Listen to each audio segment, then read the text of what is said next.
may races na oil sa tubig sa dagat.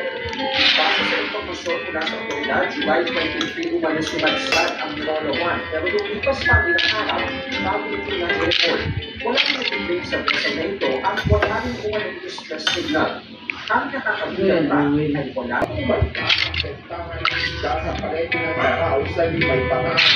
Bakit na ang pag-isip sa parang-pagkakit ang nagkakakita at sinulong mula sa pagbibenta. Marami kong binakakabilidad sa crispy. O, ito yung sinabasakay. Motor tanker Terranova ayon yan sa Philippine Coast Guard. At inaasahan sa susunod na mga araw ay posibleng dumating din ang mga taga-US Coast Guard. Ano gusto niya sama sila po daw? Wala man isla din ito eh. Dito ang mga pakita kung saan malapit sa so, ang ibig sabihin kung gabang makamukawas, bawal ito ha, kaya kung ang mangi ka dito, bayot. ito ang mas kinakailangan May pangi dito ha. dahil sa napakarami Ngano,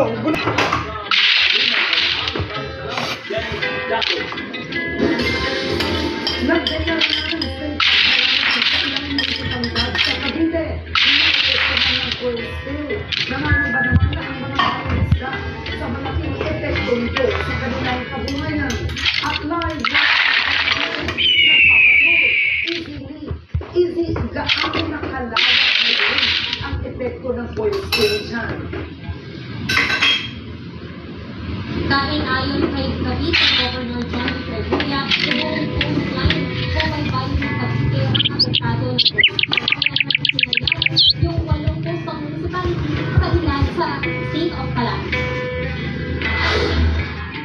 Bagsak presyo ibinenta ng nakinisang si Ronald ang mga huli niya ngayong araw. Simula nang balitang kumalat sa Cavite ang oil spill mula sa lumubog ng motor Terranova sa Limay Bataan. Kumamatay ng mga huli sa kanila ng isda. Dapat ang nalitin ng mura. Ito lang po inasahan sa anak buhay. Pero parang ng pasukan, kailangan nila ng pang-araw ng pang-araw. Dahil nagtitinag sa oil spill ang mga pamilili sa mga karami. okay na yung supa nyo? Ang ibigyan ang isda sa palengke sa atin. Nasa 1,000 piso ang pamiliki sa kada araw.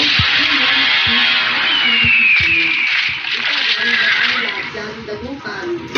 At saka yung mga process, hindi na sila makiyaw dahil hindi na rin sa process.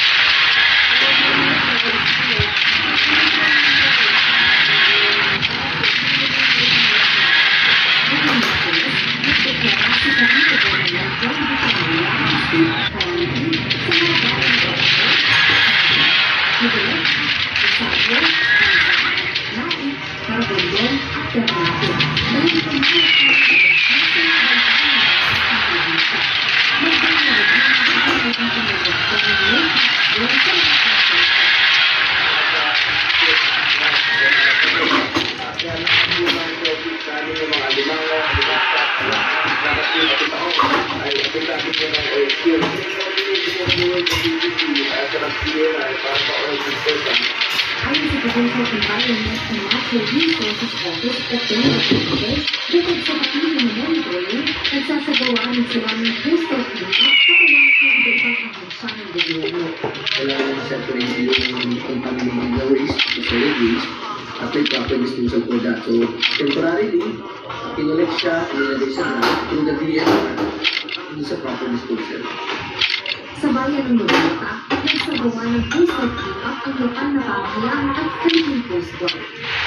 Sa Ternate naman, nagbahay-bahay ang grupo ng kabataan sa barangay sa Pilipinas para makulit ang nagbukong plastic.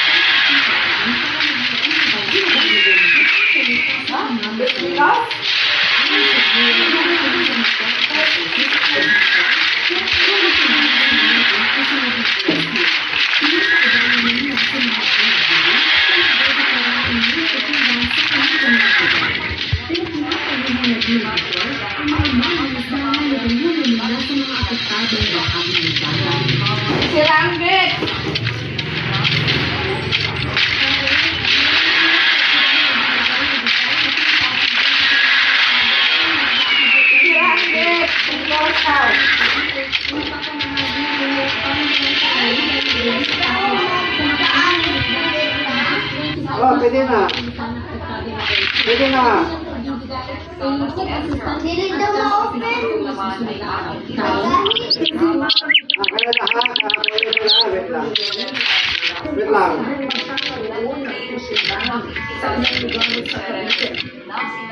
Ako, wait lang yun na si mami mo. Wait lang.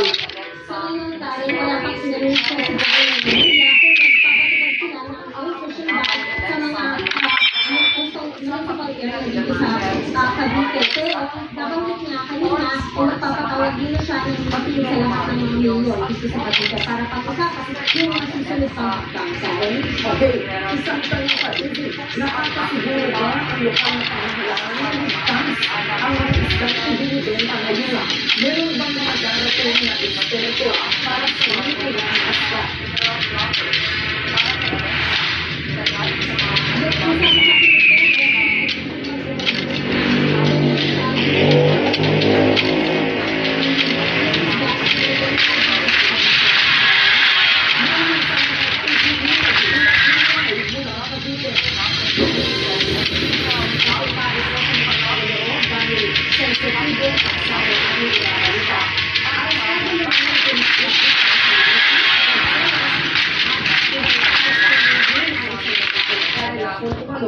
ng kanyang mister.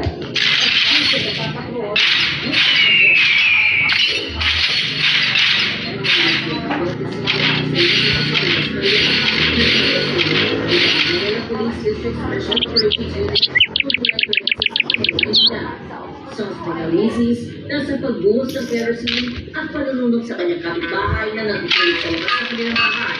Pinagbinala niya kasi may relasyon ito sa kanyang mister. Bakit nagawa niya? Sobrang galit na ako. Kasi ayoko po nagkaroon ng nakapamilya na ako. Sabi ko niya, nakita ng lumiyap na ang ulo ng biktima, pinag-konsensya na siya. Naisip ko po dali sa hospital pero wala po yung no-change na po ako yung talagang nagkakaroon po ako sa ginawa ko. Kaya naisip ko lang po tumakbo na lang. May sulok sa kamay, leeg at ulo ang biktima. May mga tumulo naman, kaya nakulagan ako sa katawan ng biktima. Pinausan na po ako ng gas. Atong natutulog ako. Kasi nandiyan na po sa ulo. Tinatanig ako dahil sobrang masakit na. Dahil nag-aapoy po ako eh. Meron ako kaibigan na